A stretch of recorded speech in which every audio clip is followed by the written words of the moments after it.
Good morning, everyone, and thank you for your patience while we were sorting out a couple of problems here on the system.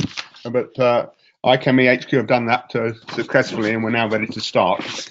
I'm Michael Green. I'm from the IChemE Clean Energy Special Interest Group, and we can start this. And I'm introducing the webinar.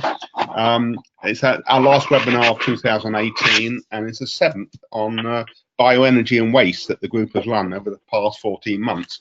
The last one, you may recall, was on the UK's bioenergy CCS hub. And today we have an industrial view of waste with this webinar presentation on the waste utilisation to produce green natural gas. It is to be given by Dr. Ruby Ray, Principal Process Engineer with Wood Consultancy Group in Reading, UK. The synopsis you will have seen online and in summary is based on the plasma gasification demonstration plant at Swindon, and in particular the VESTA catalytic methanation, for which Wood Group are responsible. Ruby joined Foster Wheeler, which is now part of Wood Plc, in 2012 to work on waste monetarisation and on the detailed design of waste to SNG plant. Her PhD was on gasification and pyrolysis of vegetable market waste from Jadavpur University, India, and her postdoctoral research work at Surrey University was focused on plastic to olefin recycling technology.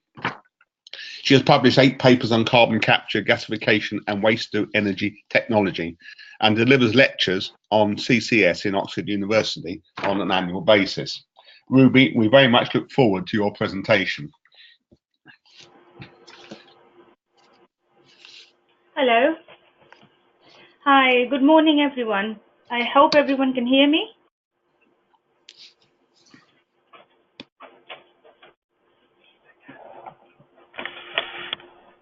Thank you very much, Michael, for your introduction.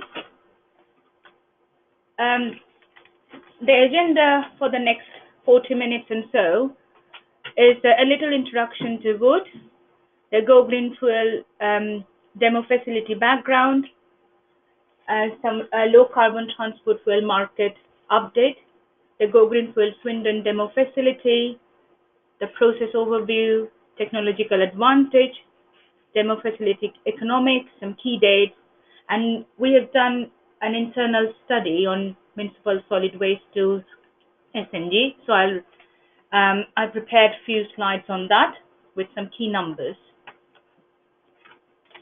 I'd like to acknowledge Mr. Andy Kunal, who is the Finance and Commercial Director of Advanced Plasma Power, for his continuous support to prepare this presentation. Wood, as already Michael said, as it stands now, is a combination of AMIC, Foster Wheeler and Wood. 55,000 people employed, 60 plus country and 400 plus offices all over the world. We cover oil and gas, petrochemicals, clean energy, nuclear, mining, minerals, and many more. So within the process consultancy group, which I belong, I'm based in Reading. So we mainly do the feasibility studies and pre-feed. And when it goes to feed, then all the process team comes along and make it happen. Now, GGF stands for Go Green Fuel, which is the project that's under construction in Swindon. So it's a biomass to substitute natural gas project, which is funded by Department of Transport, UK, which is a part of their a program to develop and commercialize technologies required to decarbonize the transport sector. So a little bit on why it's so important nowadays to decarbonize the transport sector. As we know, the UK government has quite ambitious target to reduce the greenhouse gas emission by 80% by 2050 compared to 1990. And also it has got some interim targets as well, for example, 34% by 2020. Now, according to the UK greenhouse gas emissions figure published in early 2017, the transport is the largest greenhouse gas emitter sector of the UK economy now, even more than the energy and the power sector itself. So the figure also says that like since 1990, the emission from the energy sector has fallen by 57%, whereas there is relatively very little change in the level of greenhouse gas emission from transport. So if UK wants to meet this emission target, it must have a robust strategy to decarbonize the transport sector. Now, there is several rules and the obligations applied to make this happen. For example, the Renewable Energy Directive in European Union has mandated that 10% of the transport fuel should come from sustainable source by 2020, whereas UK is a bit behind of that. Now, the Go Green Fuel project is addressing that very problem, producing the transport fuel from biosource. Now, this 30 million facility will convert 10,000 tons of waste per annum into 21 gigawatt hour of substitute natural gas, which is enough to power 75 heavy goods vehicles. So it not only can be used as a transport fuel, it can be also used as a heating medium for 1,500 homes. Now, the overall process is the main two building block is advanced plasma power gas plasma technology, which converts the biomass, which is the main fuel for this project, to syngas, followed by the Wood's VESTA SNG technology to convert syngas to substitute natural gas. Now, the facility will prove the Go Green Fuel technology as a overall can operate on a full-time basis in a fully commercial environment. Now, the current EU market for the transport fuel is 350 billion per litre per annum, whereas around 22 billion is from conventional biofuel. Now, the transport will need to move from the fossil fuel-based fuel to the electricity and biofuel if it wants to meet the Paris target. Now, the increasing use of the renewable fuel will reduce the emission from transport, as we discussed. And the EU has the Renewable Energy Directive enforced, and so is in US, where the renewable fuel standard is enforced. Now, in UK, it's a renewable transport fuel obligation, which is RTA4, introduced in 2008 by UK government, which is the main mechanism to support this renewable fuel in the transport. So this RTA4 places an obligation for a supplier of the fuel, more than 450,000 litres per annum, to ensure that they should have at current 5%, around 5% of fuel coming from biosources or the renewable sources. Now, the UK government became a bit more proactive, and they have set a new bio target in April 2018, biofuel target, which will double the use of renewable fuel in the UK transport sector in coming 15 years. So the RTA4 as it stands now in 2018 will enforce the supplier to increase the amount of biofuel from 5 as it stands now to 10% in 2020, just around the corner, and around 12.4% by 2032. So this new target also includes the waste-based renewable fuel, which categorized as a development fuel, into the mix. So there is a lot of incentives and very high level of support offered to the bio substitute natural gas, also making through using the gasification. And if that biofuel comes from waste, it is allowed to have a double incentive in terms of the renewable fuel certificate incentives in the UK. So just little this graph shows the transport fuel price. So if it's a biofuel, for example, the FT-based diesel or the bio-SNG and the biohydrogen, as it stands now with a low technology readiness level, they are expensive. The fuel price is higher than the fossil-based, that's understandable. But when it will be matured with a high technology readiness level, the price for the bio-SNG and the biohydrogen will be very comparable. So I must refer that this study for the bio-CNG and biohydrogen price is done by Go Green Fuel and the Cadent and Progressive Energy, and Advanced Plasma Power was kind enough to supply me all this information. Now, this full chain 30 million demonstration facility has got 4 building blocks, which are the main building blocks to make things happen. Now, first, it has to secure a steady source of waste. So, the securing residual waste, Swindon Borough Council will supply that.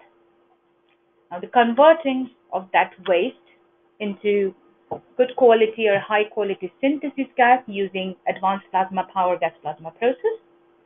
Conversion of Syngas to bio-CNG using Wood's VESTA process. And then, how do I make sure?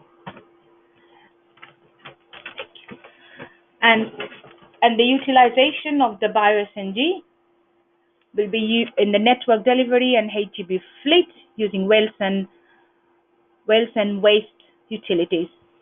So this is the world's first grid-connected full-chain waste-to-SNG facility operating under commercial conditions.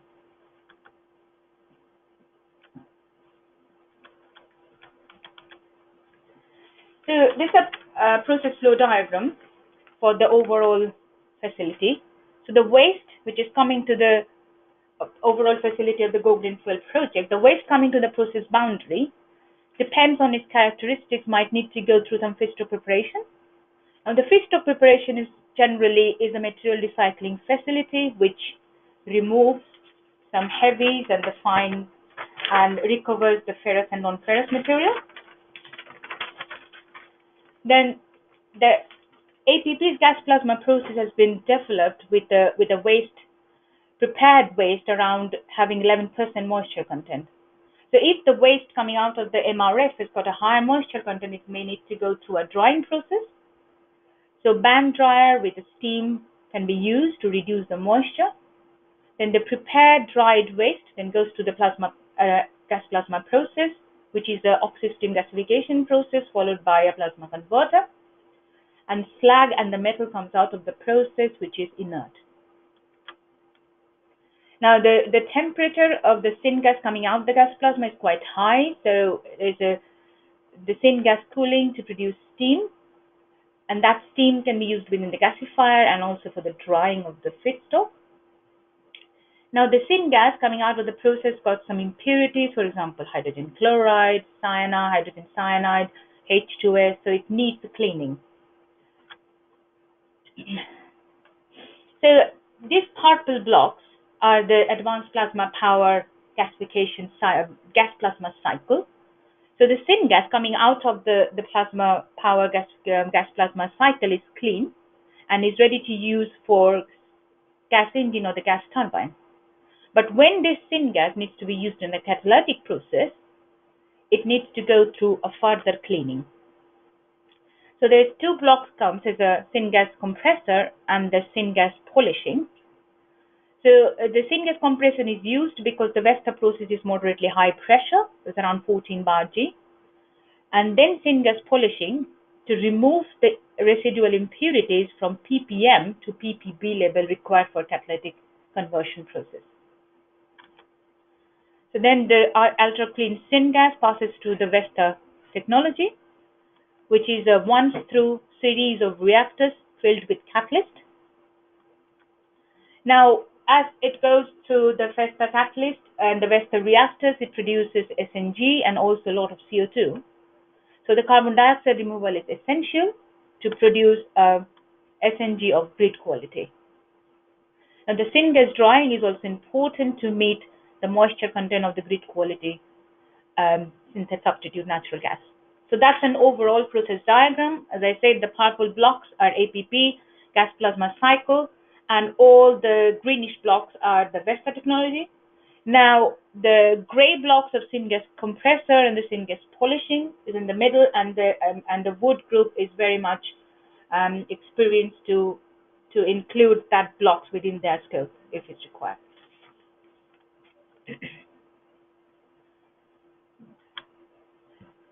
So the gas plasma process.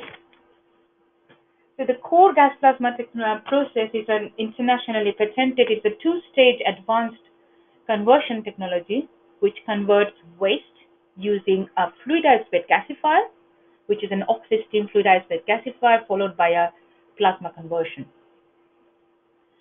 So this oxygen and steam is supplied to the gasifier to maintain the temperature around 700 to 800 degrees centigrade. The flow of the oxygen steam to control the temperature, to have the good fluidization of the bed and to obtain a syngas with a consistent quality. Now the syngas, the raw syngas out of the gasification of the gasifier, it also contains tar, some heavy hydrocarbons, some unconverted char, some entrained fly ash. So it passes through a plasma converter, which is a very high temperature thermal cracker. So the plasma converter, so when the syngas is exposed to this very high temperature atmosphere, the tar and the heavy hydrocarbons has been cracked or destroyed, and the char has been converted to the syngas building block. And the plasma converter is also designed to capture or trap all the most of the fly ashes into the slag. So the bottom of the plasma converter, there is a slag, molten slag. So the plasma power to the plasma converter is controlled in such a way that the syngas coming out of the plasma converter should be around 1100 to 1200 degrees centigrade, with all destruction of residual waste, residual tar, and the char. So this graph shows the impurities at the exit of the gasifier and the impurities at the exit of the plasma converter, and it clearly shows and it has been measured with the toluene, benzene, and it clearly shows it's all been destroyed within the plasma converter, producing a clean syngas.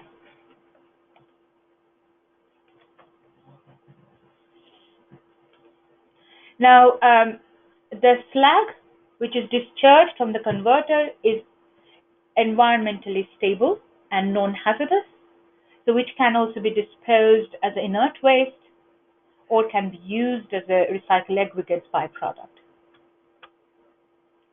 So this is the whole cycle, as I just explained, with waste collection, recycling, material recycling, fuel preparation, core gas plasma, and hence it comes the wasted boiler and the gas cleaning process. So the syngas coming out of the plasma converter is around 1100 to 1200 degrees centigrade hot, and as it is clean and no tar or heavy hydrocarbons is present there, and most of the fly ash has been trapped within the converter, so the wasted boiler can be used to raise steam using the heat energy within the syngas. Now the syngas out of the wasted boiler now passes through two stages of cleaning, dry cleaning and the wet cleaning process. So the syngas passes to a ceramic particulate filter, which uses the sodium bicarbonate and activated carbon to remove mainly the halides, then neutralizes the acid gases, for example, the hydrogen chloride and other halides, and to remove the fine particulates, if there is any, and to remove the heavy metal vapors. Now, the wet clean includes the acid and the alkaline scrubber, which removes ammonia and hydrogen sulfide from the syngas. So all the impurities coming out of the gas cleaning and cleaning process are around ppm level, which is suitable to go for the power generation. So some advantage of the gas plasma cycle: it uses plasma to distract the tar, so the more energy is being retained within the syngas. The syngas cleaned at high temperature, so the recovery of heat is possible in the wasted boiler because syngas is clean. So no scrubbing of tar required. That means the minimum use of the water and the less contaminated water.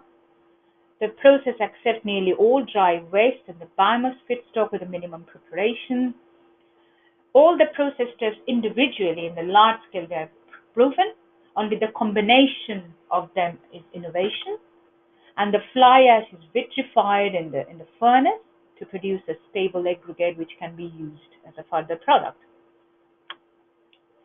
Now, an important step within the whole process is the syngas polishing, because this is absolutely required to use the syngas into the catalytic SNG process. The syngas polishing section has been designed using adsorbent and the catalytic steps required for specific contaminants. So the following steps been used which is required for the VESTA SNG catalytic process. Dehalogenation. It's an absorbent, acts as a guard bed to remove any traces amount of HCl and other halogen. Then dehydrogenation, which uses the catalyst which promotes the hydrogenation of residual olefin and the sulfur. And the most important is the desulfurization, with an adsorbent to remove the H2S. So they're reducing the total sulfur content in the syngas to around 10 ppb. The sulfur is a major poison to the catalyst. Now, Wood's VESTA methanation process. The dry sulfur-free gas from the polishing unit then passes through a once-through catalytic converters, which uses a nickel-based catalyst supplied by Clariant, which is known as an SNG 5000. So the innovative VESTA methanation technology produces substitute natural gas, which can take syngas from gasification of any kind of fuel. It's not only waste biomass, it can take the syngas from coal, from petcoke, from other residues, etc. So as a simple block diagram, there's syngas coming out of the gasification, then it requires further cleaning, mainly to remove the H2S to around 10 ppb level. Then it passes through a clean shift, then series of methanated reactors. And as it goes through a methanation process, it produces carbon dioxide. So the SNG before the CO2 removal process has got around 60% carbon dioxide in it. So it requires almost removal of almost entire carbon dioxide to produce a great quality substitute natural gas. Now, the catalytic methanation process, I already said, the methanation reactors filled with proprietary Clariant catalyst. Now, the catalyst has a higher conversion rate and a wider operating temperature, whereas within the VESTA reactors, the temperature doesn't exceed 550 degrees centigrade, because there is, and the catalyst has a very long operational history and industrial references. Now, the SNG production is easy to operate, and the very important feature of the VESTA is it doesn't require any strict control of hydrogen and carbon ratio. In a conventional methanation reactor, it requires a hydrogen to carbon monoxide ratio of around 3:1, and hence it uses some shower shift to control this ratio. But the VESTA process doesn't need any strict control of the ratio, because it sorts out itself within the reactors as it goes along. So there is a flexibility of the feed to the process, and as the H2S has been removed to a ppb level beforehand, there's no need of a shower shift reactor. So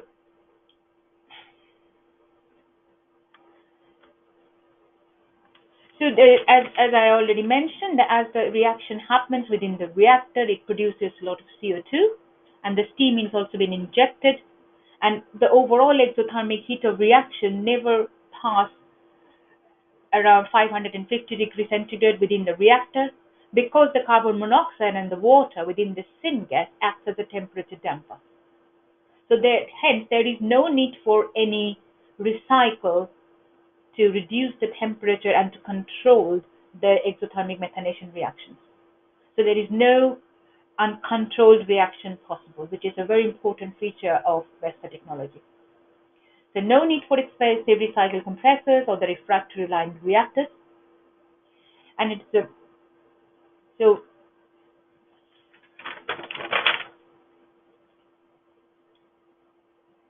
and the VESTA technology also produces steam using the exothermic heat of the methanation. It produces MP steam, which is being used within the methanation reaction, and the LP steam, which can be satisfy the process demands, and also it can be integrated with the gasification process.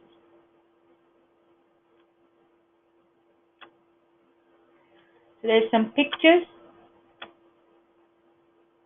So there's a VESTA skid being delivered in Swindon side. The first picture showing some methanation reactors.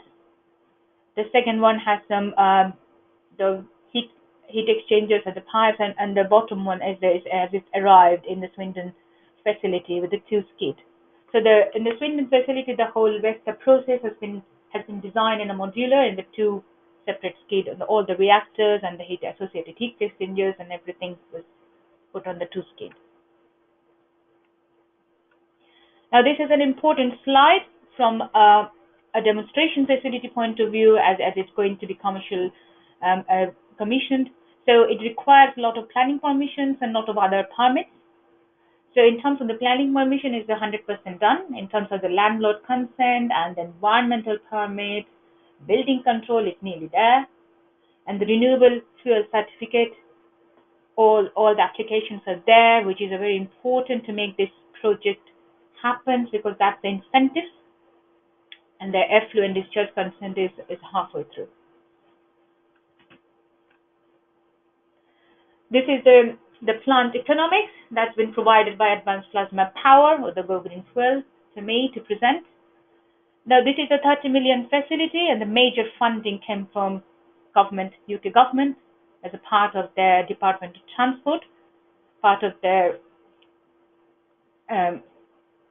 decarbonisation of transport fuel scheme.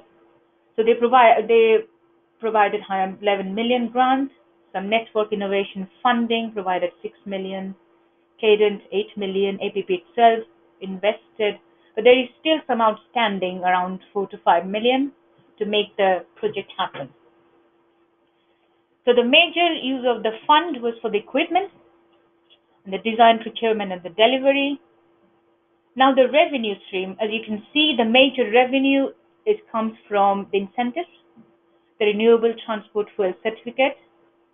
There is some revenue will come from the gate fee of the fuel coming to the plant boundary, some SNG sale, and the carbon dioxide sale as well, and the usual cost of staff and the maintenance and the power. So overall, the plant is 90% complete, with around 26 million spent to date. Funding has been provided by Cadent, Department of Transport, and Go Green Fuel shareholders. Around 4 months is required to achieve the mechanical and the electrical completion, and then another 6 months for commissioning. The plant is expected to be fully operational in Q3 2019. Now, the revenue of the sale of the gas produced by the plant should fully cover the cost of the operation. And the plant will be running for at least 3 years to demonstrate the overall project and the concept.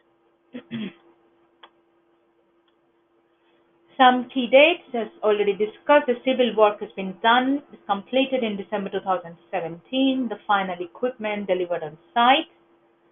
Now, the project is on hold, on pause, because of some funding issues, but it's expecting it will receive funding shortly, and its mechanical completion has been planned in April 2019, and the waste process will be June 2019, and the commissioning is planned around October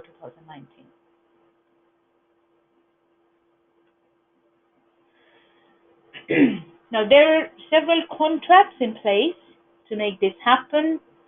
The waste wood and the RDF will come from Swindon Council, Crapper and Sons and PPS, which is a part of Swindon Borough Council. There's various energy to purchase gas from facility for use of the SNG fuel. And the Air Liquide will supply the oxygen and propane to the facility, and also it is an off-taker of the carbon dioxide, which is the food-grade carbon dioxide. U Energy to supply the electricity, and there's a large number of other suppliers that have been contracted for the transport of the electrodes, PPE, the chemicals, lubricants, and so on.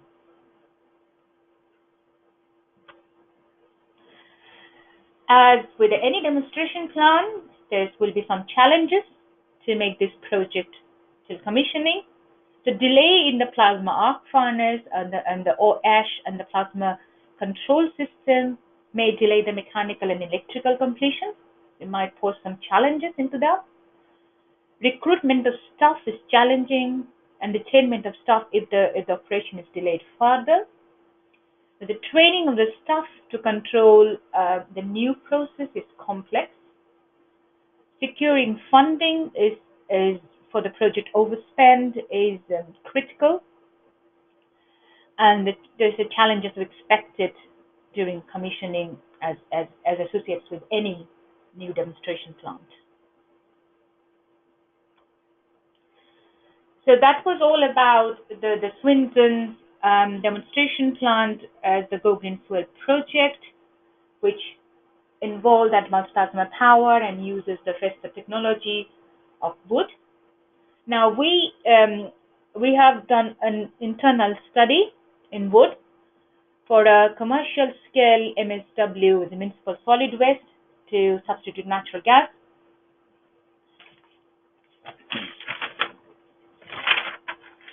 So it's around some study basis. It's highlighted here. Around 1,700 tons per day of raw municipal solid waste to the plant boundary been assumed. The location is northeast of UK.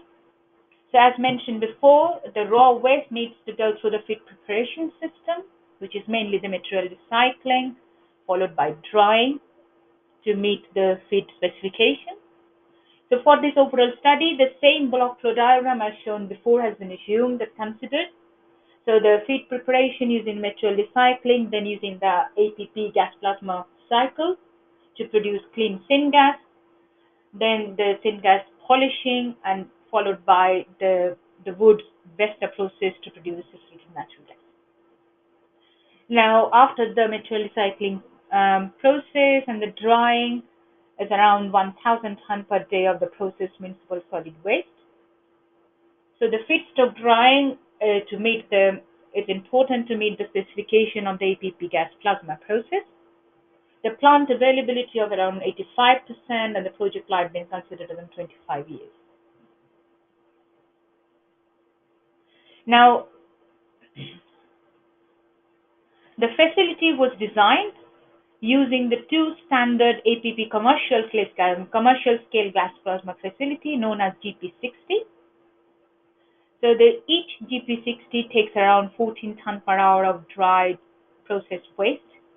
So the whole the study is with the two GP60, which will take around 28 tons per hour of dried waste. Dried waste means dried to around 11% moisture. So there are some key numbers here. So the dried processed waste, 28 tons per hour going to two GP60. So GP60 means that each of the gasifier takes around 60 megawatt thermal of waste to be processed. So the total thermal input to the gasifier of 2 is 120 megawatt, which produces the clean syngas from the APP boundary after heat recovery and the cleaning and everything is around 33 tons per hour, equivalent to 102 megawatt of syngas. So giving a gasification efficiency of around 85%. That this syngas then passes through the compression and the series of cleaning and polishing syngas polishing process to produce ultra clean syngas suitable for the VESTA technology, as described before, using absorbers and other catalytic process. Now the VESTA technology converts the clean syngas to synthetic natural gas around 80 megawatt or 7,017 normal meter cube. So the overall plant efficiency of municipal solid waste to SNG is around 62%.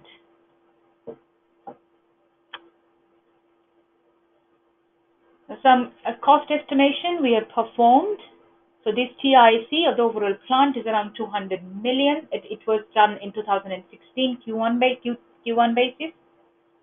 The capex intensity in terms of the million pound per megawatt syngas is 2.5. the capex intensity $1 million is around 3.3. The main revenue stream is government incentives. Now, it was a 2016 figure, £37 per megawatt. It has improved now with the new incentives numbers. And the average tipping fee being considered around 70, which is roughly the similar now as well. The SNG selling price. So these are the main revenue streams. So we have done some internal calculations as well. So the overall project using these revenue streams are economically feasible.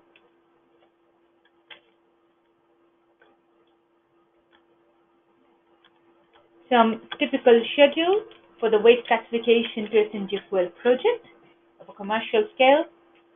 Pre-feed around 4 months, feed 6 months, with the followed by EPC 2.5 years.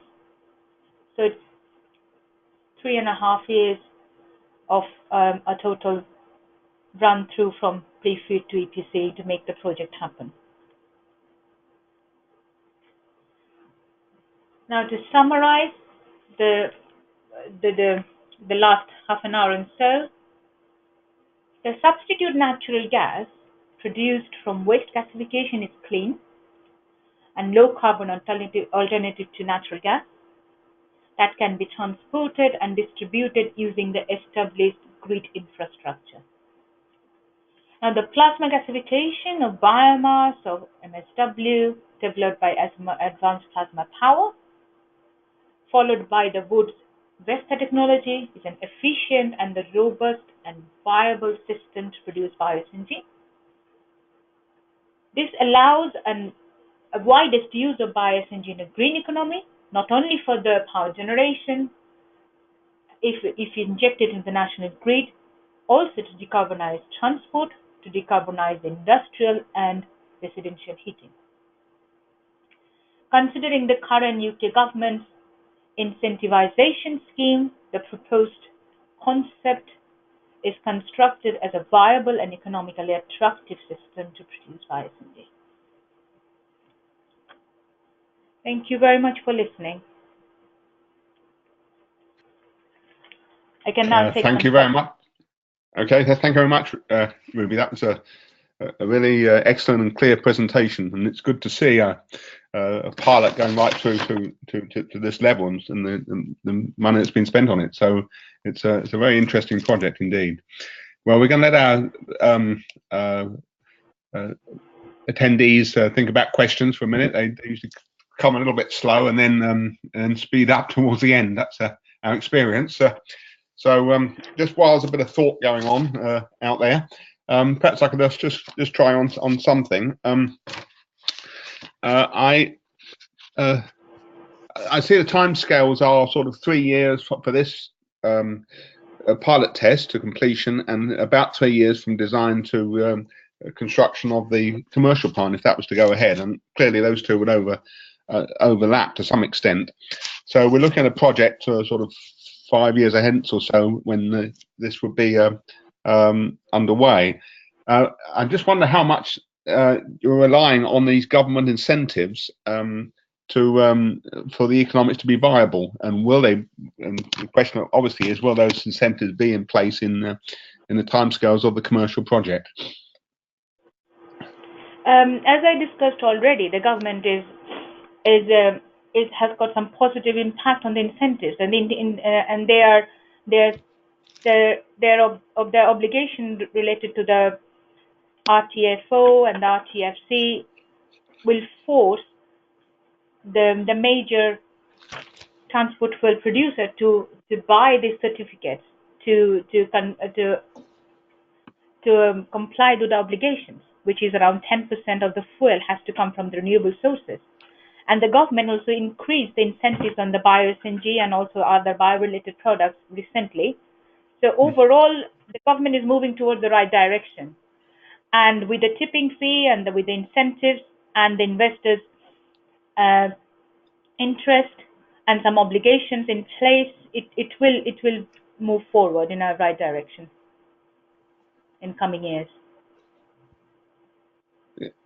Okay, thank you. That's fine. We haven't got anything come up yet, but I'm sure there's there's some thought going on. So let's have your questions, please, as you on this excellent presentation. I'm just thinking that you've got a good CO2 stream there. I don't know what the quality of it is, how suitable it is for carbon capture and storage, but it seems to me this is right in the sort of spot for negative CO2 capture, because if you were to capture the CO2, then we're actually taking CO2 out of the atmosphere and out of the process. Have you given any thought to capturing that CO2 stream at the end of the process, and what would have to be done to it to get it into storage? Yes, the CO2 has to be captured from SNG, because, as I said, the carbon dioxide in an SNG is around 60%, because it acts as a thermal flywheel or the moderator within the process to comply with, to make sure the runaway reaction doesn't happen, the temperature doesn't exceed up to a certain level. So CO2 has been captured, and the demonstration plant, and also the study that we perform internally, it uses a CO2 capture process, and that produces a very high quality food grade CO2. So the Air Liquide is the buyer of the CO2 from the facility. So it is, as you rightly pointed out, it is associated with a negative emission as well. So the waste producing a gas associated with the CO2 capture. So the CO2 is produced in a very high quality. So it might need some further adjustments, or maybe the drying or some other stuff to make it a pipeline quality, but it is there. Okay, good. Yeah. Well, I'll just go quiet for a second. Just come on, everybody, don't be shy. Let's have a question or two from the Michael, we've got about 16 or 17 questions have come in. Okay. We'd have to read it. Oh, wow. I haven't got them on my screen, so can you start to? Yeah, absolutely. Not my area of expertise, so you'll have to allow for any mispronunciations. But Christiana Udo has asked: is the focus on waste wood or municipal waste /RDF?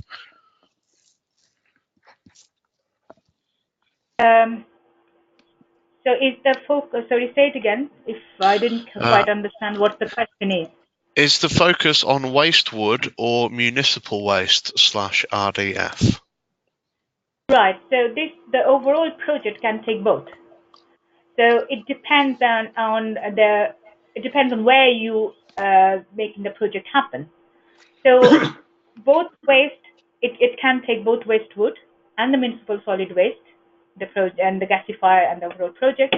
Now, in terms of the incentives associated in the UK government, if you're producing the biofuel from waste, it is eligible for a double incentive. However, if you're using a virgin wood waste, it has got a more biogenic content. So it's a balance between what do you use and what incentives is available. But overall, the both can be used and both can be focused, but more in terms of the municipal solid waste, in terms of the environment, rather than the waste wood. Okay, thank you very much for that. Martin Atkinson has asked, do the methanation reactors have interstage cooling? Just wondering how you drive the equilibrium towards CH4. Yes, it does have interstage cooling. As I said, with the temperature coming out of the methanation reactors is around, it is high enough to produce steam in some interstage cooling. So I can give you some numbers, rough numbers. So the inlet temperature goes to the methanation reactors is around 250 to 280, and it comes out of the reactors. Just bear with me a minute. Around 500 or 550, as I say. And then that heat of the SNG is being used to produce MP steam and LP steam, and that steam is being used within the process and also for the other integration as well. Thank you. Jin Feng Go has said that they are interested in knowing the track record and longest runtime of the plasma gas cleanup system. Can you elaborate, as it's mentioned that all systems are proven on an industrial scale? As I know from Mr. Andy Canal from APP, that all the individual section that has been coupled, for example, the gasifier itself is a fluidized gasifier. There's nothing new about it. The plasma converter is from its sister company Tetronics, which is well established and has a lot of references around the world. Then the cleaning process uses a wasted boiler. You can buy it, and then it's a simple dry filter using the activated carbon and sodium bicarbonate. So all the process are individually is proven and been used in many sectors. Now the combination of all those is innovation, and Asman Plasma Power has a pilot plant which demonstrated all the facility together worked for several thousand hours.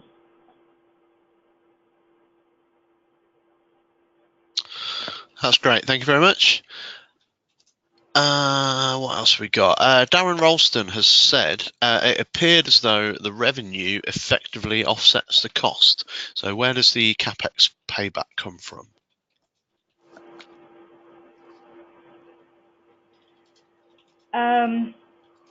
That's true in a sense, but the revenue it has to offset the cost, and then there is several revenues. As I said, it's not only the government incentives. There will be the tipping fee if you use the MSW, and the tipping fee is quite high in UK as well. So the combination of the tipping fee and the sale of the gas and the sale of the carbon dioxide, if it is a food grade, it can be sold as it produced from the CO2 capture process, and the incentives. So, and when you are scaling up the process, and it will, when you scale up from the demonstration facility size of 10,000 to 100,000, say 10-fold or 20-fold, then the overall revenue will make sense and make it financially viable. That's great, thank you. Ruth Hobson has said, what is the efficiency of conversion of the VESTA process for conversion of syngas to SNG? It's around 80 to 85% efficient. Cool, nice and easy. Ian Little has asked, what's the electricity use by the plasma gasifier? Right, so I'm not sure whether I'm allowed to explain all these numbers. So if I have to check with Advanced Plasma Power whether I can give all this detailed number, and if I'm allowed to, I can come back to him later on via email, if that's okay. Okay, yeah, no problem. Yeah, Ian, we'll get back to you on that one. Can I ask, it's Mike Green here, can I ask a sort of broader question on the electricity? It did seem to me that there's quite an electricity load here. You've got the ASU, and you've got the plasma, and obviously all the plant internals as well.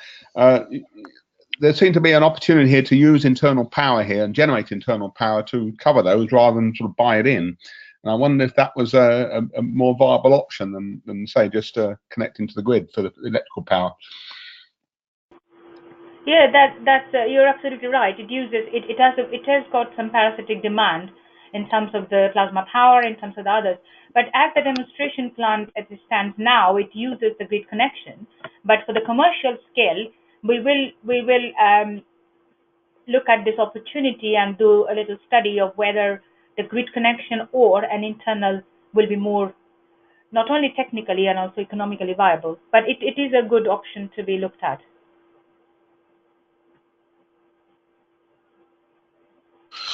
Okay. Peter Brothwell has said, he said it was very interesting, and he's asked if you can expand on the energy side. Specifically, he's asking what's the expected parasitic load of the plant, and so its overall efficiency. So the plant's overall efficiency, if I go back to the presentation, if I may. So this commercial plant overall efficiency is around 62%. So the demonstration plant as is a commercial plant, as I presented, is around 30 times scale-up factor being used from the demonstration facility, which uses around 4.5 megawatt thermal, whereas the commercial uses 120. So the efficiency will be similar, but as you expect at the demonstration plant, there will be several stuff. But as the demonstration plant will be built, it can replicate the commercial plant. It is a direct replication. It just needs to scale up with some other bits and pieces needs to be suited. So you can say that the overall efficiency is around 60. That's great. Thank you very much. I've got another question here, which at demo scale, this relies on government financial support in order to be viable. So in the future, how do you picture the economics changing, and how do you see the plant becoming commercially viable?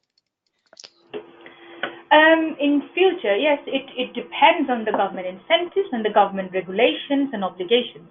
So more government put all these obligations into that will force some big fuel producers to buy this RTFC. And when it becomes an obligation and more use, the RTFC price might go up. And also the technology readiness level will go up the ladder as the more plant will be built. And as the more plant will be built, and it will reduce the risk and the other profiles, and the plant will be more integrated, and the more the cost of the subsequent plants will go down, not up. And with the more obligation and incentives and the support of the government, and the plant cost will go down even with the more plants being built, with the more readiness and technology advanced. So it will be viable in future.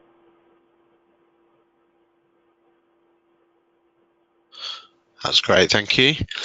Ruth Hobson has asked, how does the APP and Go Green fuels process compare to the Gobi gas process in Sweden? That could be Go By gas process in Sweden.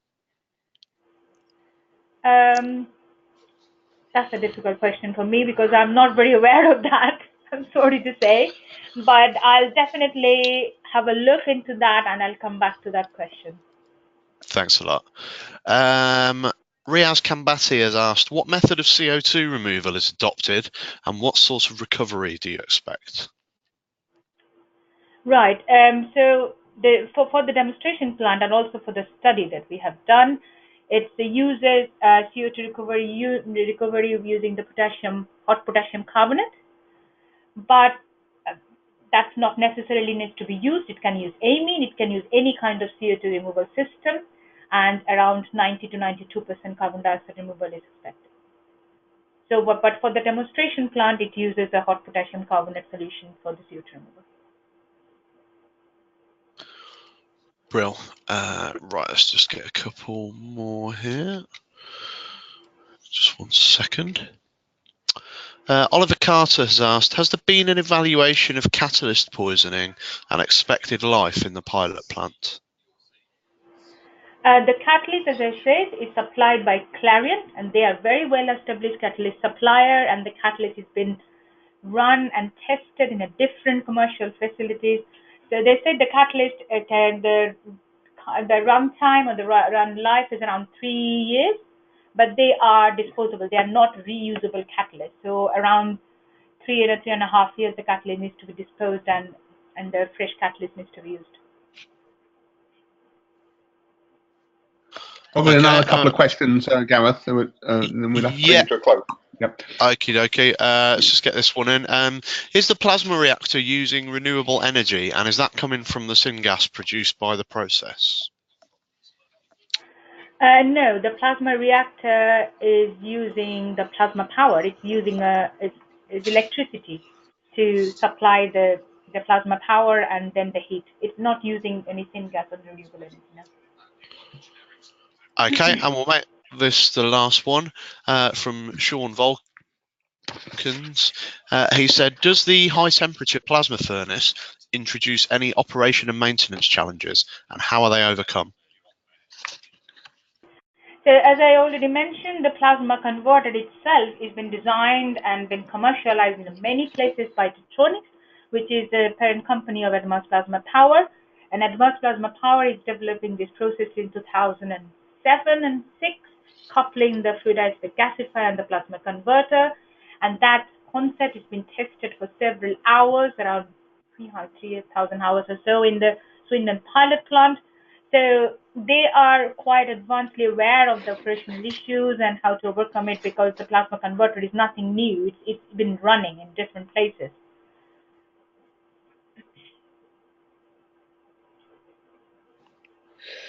Well, it's back to me then, Gareth, to just wind up. Yep. We probably obviously haven't managed to answer all the questions, or I haven't seen them, but the speaker has offered to come back on a couple of points, and we'll see that is done. You've got her. She gave her email address at the end of the presentation, so you've got there is the opportunity to have further exchanges with her. It just leaves me then really to thank what I think has been an excellent presentation and a very clear presentation on this pilot plant, and it's something that is very exciting, and I'm glad to see it. I'd like to thank Ruth then very much for for giving this presentation, and also the staff at IChemE, Gareth particularly, who asked the questions, and Katie as well. Because obviously we've had a few hiccups here, and they've managed to get over there pretty well. So that's it for the moment. The next webinar for clean energy will be on the 7th of February 2019, and it's to be given by Siemens, and it's on the subject of the combustion aerothermal design. So look out for that one. And we've also got some physical meetings planned, joint meetings with the London and South East Members Group on hydrogen, and with co-sponsoring a Combustion Institute meeting at Cranfield on fluidized bed combustion. So if you watch our space on the website or the LinkedIn page, you will see those, and we hope to see some of you there. Finally, I just asked you to complete. I think you're going to get a short questionnaire at the end, not more than one page, as I understand it. And as you log off, perhaps you can just quickly answer that to help us plan future events. So with that, thank you all for attending, and I look forward to another webinar in the future. Thank you and goodbye. Thank you very much, everyone. Goodbye.